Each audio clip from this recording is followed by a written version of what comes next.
Simon now has the latest on the housing market for us. Morning, Simon. Morning. Yeah, in the last hour, we've got some new figures from Nationwide, trying to unpick this sort of mystery about exactly what's going on with house prices. It's one of a number of surveys that Nationwide do that look at house prices. After 2 months of consecutive falls over July and August, it was pretty flat. In September, they edged up very slightly, just 0.1% up, with the average house price sitting at around £166,500.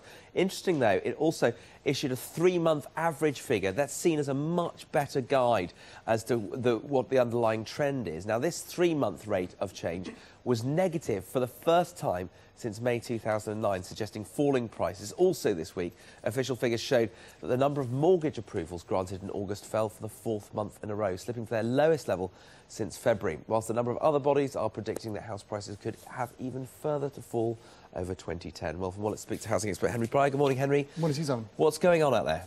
Well, there is genuine confusion out there. We have got something of a Miliband market, they're calling it. We've got this problem with people not really understanding what they can believe. And for those that do interpret it and understand it, they assume it actually means nothing to them. It's not relevant to them.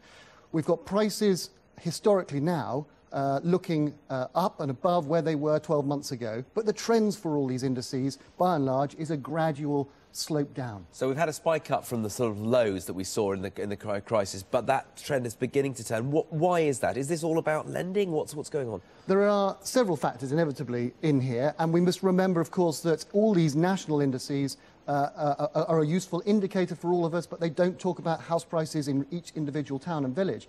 We're seeing people still having problems scraping together the deposits they need. Banks and lenders still require huge deposits.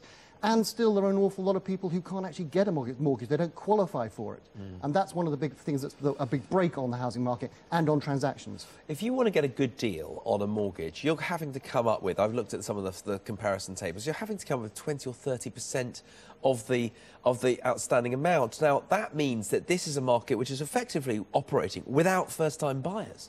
It is. There are several things that are giving us genuine cause for concern. About 30% of all the transactions at the moment are to cash purchasers, people who aren't requiring a mortgage. Traditionally, that's only about 15%.